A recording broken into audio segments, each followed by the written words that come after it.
আসসালামু আলাইকুম সবাইকে। আজকে আমি রান্না করব চিংড়ি শুটকি দিয়ে সিম ভাজি। তার জন্য আমি চিংড়ি শুটকিগুলোকে ভেজে নিচ্ছি।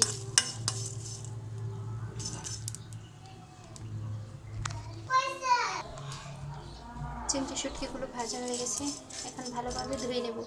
চিংড়ি শুটকি কিন্তু ভালোভাবে ধুয়ে নিতে হয়, কারণ এগুলোতে প্রচুর বালু থাকে।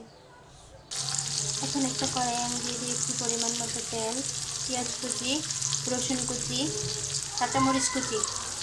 এখন আমি এগুলোকে একটু ভেজে নেব। পেঁয়াজ আর রসুনটা ভাজা হয়ে গেছে, এখন দিয়ে দেব ধনিয়া গুঁড়া,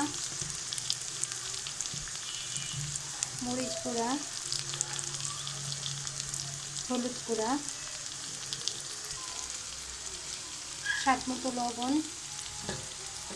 এখন দিয়ে দেবো পানি, দিয়ে দেবো রসুন বাটা, ভালোভাবে মিশিয়ে নেব। এখন দিয়ে দিব ধুয়ে রাখা চিংড়িগুলো।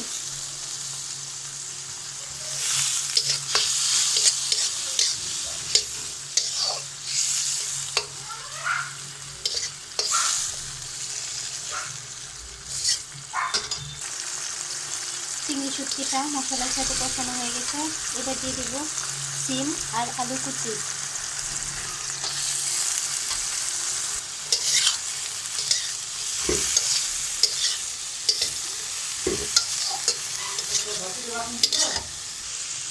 এখন সিম আর আলুটাকে সিদ্ধ হতে দেবো। এখানে কোনো পানি ব্যবহার করবো না, চুলার আঁচটা একবারে লো করে দেবো। ঢাকনা খুলে একটু নেড়ে ছেড়ে নেব, যাতে করে নিচে থেকে লেগে না আসে।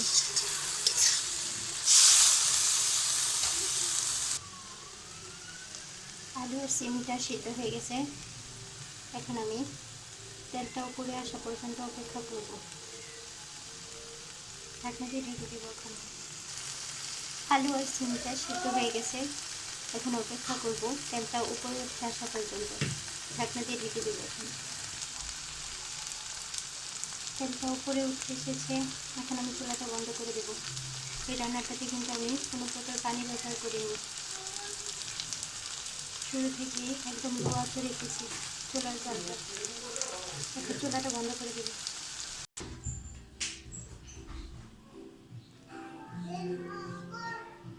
তৈরি হয়ে গেল আমার চিংড়ি শুটকি দিয়ে সিম ও আলু।